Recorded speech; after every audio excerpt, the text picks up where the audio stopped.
Welcome to special focus. నేను సునీల్. ఇది చరిత్ర మాట్లాడుకునే నంబర్. ఎన్నికల చర్చ వచ్చిన ప్రతిసారి వినిపించే నంబర్. తమిళనాడు, బెంగాల్ జనాలు ఆ రేంజ్ రికార్డ్ క్రియేట్ చేశారు. మరి తమిళనాడులో ఒకే దశ పోలింగ్, బెంగాల్లో మొదటి దశ పోలింగ్ ముగిసింది. రెండు రాష్ట్రాల్లో ఓటర్లు చరిత్ర సృష్టించారు. ప్రభంజనంలా పోలింగ్ కేంద్రాలకు కదిలి వచ్చి ఓటు హక్కును వినియోగించుకున్నారు. తమిళనాడులో భారీగా పెరిగిన పోలింగ్ కొత్త చర్చకు కారణమవుతోంది. మరి ఈ రేంజ్ పోలింగ్ ఎవరికి లాభం? టీవీకే విజయ్ ప్రభావం ఎన్నికల్లో కనిపించిందా?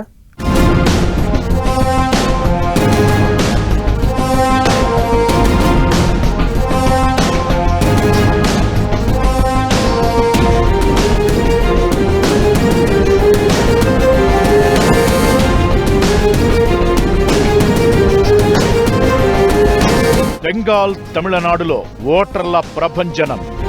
బెంగాల్లో 92.89, తమిళనాడులో 85.14%.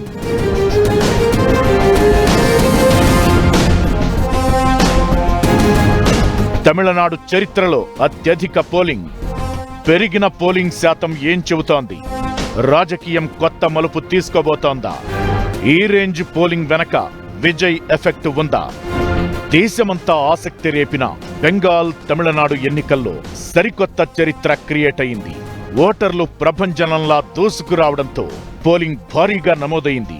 తమిళనాడులో రాష్ట్రంలోని మొత్తం 234 నియోజకవర్గాలకు ఒక దశలోనే పోలింగ్ పూర్తయింది. పోలింగ్ శాతం 85.14గా నమోదైంది. ఇది ఇప్పటి వరకు రాష్ట్రంలో జరిగిన అన్ని ఎన్నికల కంటే అధికం.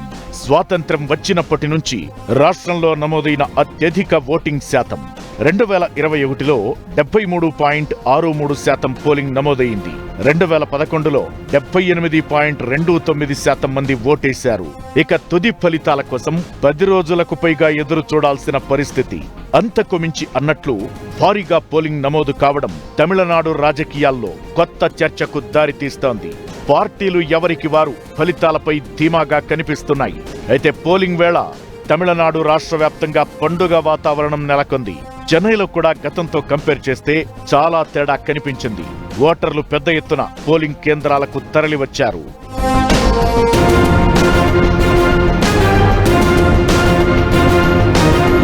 తమిళనాడులో భారీ పోలింగ్ వెనుక చాలా కారణాలు కనిపిస్తున్నాయి.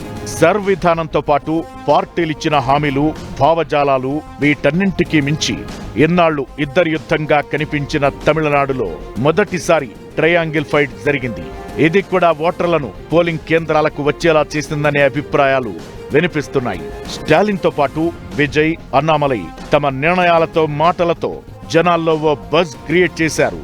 భిన్నమైన భావజాలానికి ప్రతీకలుగా నిలిచిన ఈ ముగ్గురు ఎన్నికల్ని తీవ్రంగా ప్రభావితం చేశారు. విజయ్ పార్టీ కూడా ఓటర్లను పోలింగ్ కేంద్రాలకు పోటెత్తేలా చేసింది.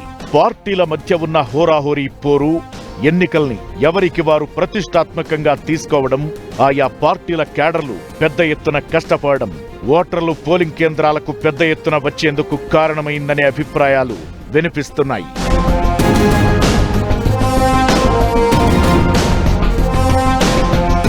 తమిళనాడులో గతంలో డిఎంకే, అన్నా డిఎంకే మధ్య ప్రధాన పోరు ఉండేది.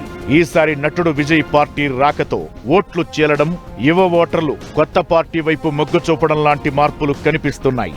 ఈసారి పురుషులతో కంపేర్ చేస్తే మహిళా ఓటర్లు ఉత్సాహంగా పోలింగ్ లో పాల్గొన్నారు. ఈ ఎన్నికల్లో ఓటింగ్ శాతం ఇంత భారీగా పెరగడానికి ప్రధాన కారణం ఎన్నికల సంఘం చేపట్టిన సర్వ్ విధానం.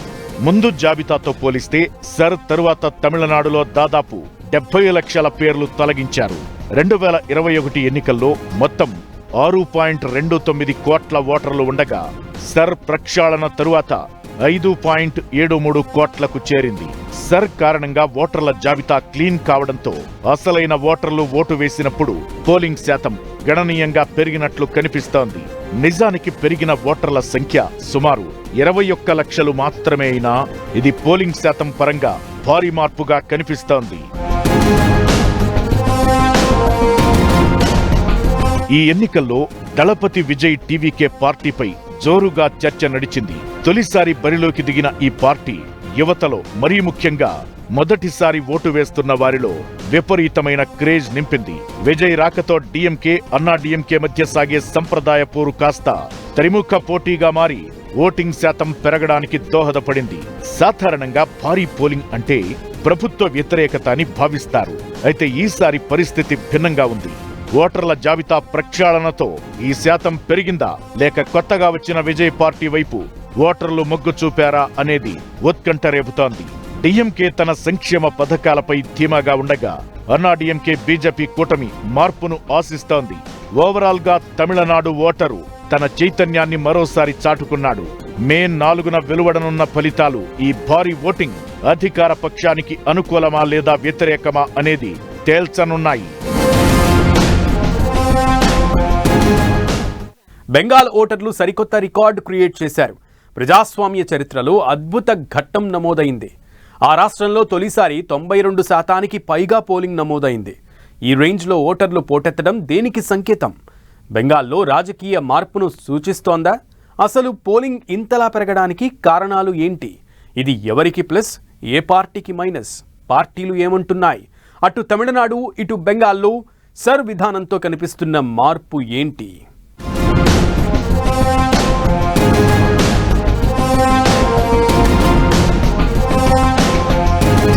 బెంగాల్ రాజకీయ చరిత్రలో అద్భుత ఘట్టం.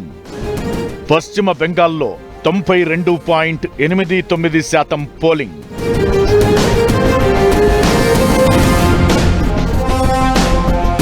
రాష్ట్ర చరిత్రలోనే ఇది ఆల్ టైమ్ రికార్డ్. ఈ రేంజ్లో పోలింగ్ పెరగడానికి కారణమేంటి?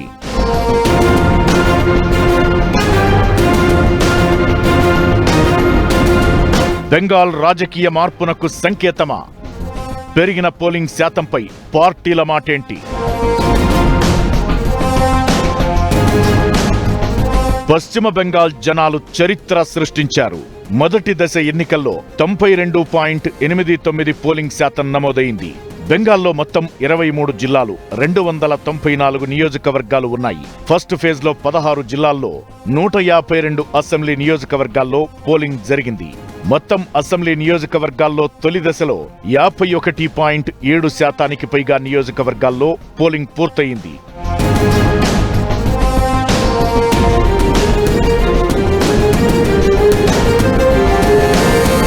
బెంగాల్ చరిత్రలో ఇప్పటి వరకు ఎప్పుడూ లేని విధంగా రికార్డు స్థాయిలో పోలింగ్ నమోదైంది. 2011, 2016, 2021లోనూ 80 నుంచి 85% నమోదైనా ఈసారి అంతకమించి అన్నట్లు పోలింగ్ జరిగింది. 90% దాటేసింది.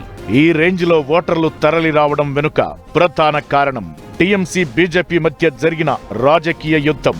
ఈ రెండు పార్టీలు ఈ ఎన్నికలను సావోరేవో అన్నట్లుగా తీసుకున్నాయి. తమ శక్తి మొత్తం ఖర్చు చేసి ఓటర్లను పోలింగ్ కేంద్రాలకు తీసుకురావడం కూడా ఇంత భారీగా పోలింగ్ నమోదు కావడానికి కారణంగా కనిపిస్తోంది.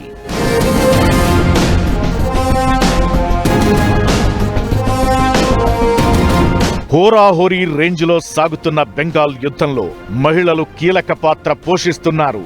ఓటేయడానికి ముందుకొస్తున్నారు. ఇది కూడా పోలింగ్ శాతం పెరగడానికి కారణంగా కనిపిస్తోంది. ఇకటు ఈసారి ఎన్నికల్లో పొలిటికల్ పోలరైజేషన్ భారీగా జరిగినట్లు తెలుస్తోంది. ఇక తొలి దశలో జరిగిన పోలింగ్ ఎక్కువగా గ్రామీణ ప్రాంతాల్లోనే జరిగింది. సాధారణంగా పట్టణ ప్రాంతాల ఓటర్ల కంటే గ్రామీణ ప్రాంతాల్లో ఓటర్లు తమ ఓటు హక్కును వినియోగించుకోవడానికి ఆసక్తి చూపుతారు. ఇది కూడా భారీ పోలింగ్ కు కారణంగా కనిపిస్తోంది. ఏప్రిల్ 29న రెండో దశ పోలింగ్ జరుగుతుంది. అందులో పోలింగ్ శాతం ఆధారంగా ఫైనల్ పర్సెంటేజీ తేలుతుంది.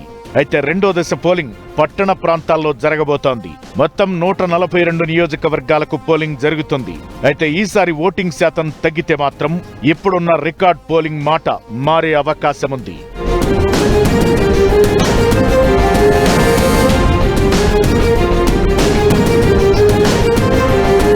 భారీగా పోలింగ్ శాతం నమోదు కావడం తమకే అనుకూలమంటూ పార్టీలు ప్రకటించాయి. ఇది మార్పు కోసం జనాలిచ్చిన మహా తీర్పు అని, అరాచక పాలనకు కాలం చెల్లిపోయిందని, అధికారం బీజేపీదే అని ప్రధాని మోదీ అన్నారు. అటు ఇంత అధిక పోలింగ్ తమకే అనుకూలమని సీఎం మమతా బెనర్జీ అంటున్నారు. తమ పాలనను మెచ్చి జనాలంతా ఓట్లు వేశారని చెబుతున్నారు. రెండో విడత కూడా ఇదే జోరుతో జనాలు ఓటెత్తుతారని, తామే వరుసగా 4వసారి అధికారంలోకి వస్తామని ధీమా వ్యక్తం చేశారు. 2011లో వామపక్షాల కంచుకోటను బద్దలు కొట్టిన దీదీ అనూహ్యంగా అధికారంలోకొచ్చారు. అప్పుడు బీజేపీ ఒక్క సీటు కూడా గెలవలేదు.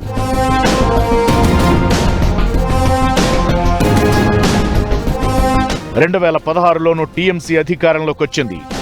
అప్పుడు బీజేపీ 3 సీట్లు మాత్రమే గెలుచుకుంది. 2021లో మమత 3వసారి అధికారంలోకొచ్చారు.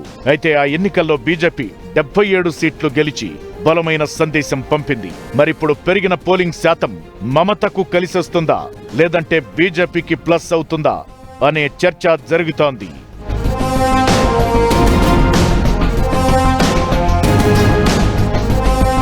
బెంగాల్లో పోలింగ్ శాతం పెరగడం వెనుక సర్విధానం కూడా కీలకమైంది. 92.89 అంటే దాదాపు 93% నమోదయ్యింది. 2021 ఎన్నికలతో కంపేర్ చేస్తే 10.5% ఎక్కువ. పోలింగ్ పెరిగింది కదా అని ప్రభుత్వం మీద వ్యతిరేకతే కారణం అనుకోవడానికి లేదు. సర్విధానం తరువాత బెంగాల్లో దాదాపు 90.8 లక్షల ఓట్లు తొలగించారు. దీంతో మొత్తం ఓటర్ల సంఖ్య 6.75 కోట్లకు తగ్గింది. ఇదే పోలింగ్ శాతాన్ని ప్రభావితం చేసిందనే చర్చ జరుగుతోంది.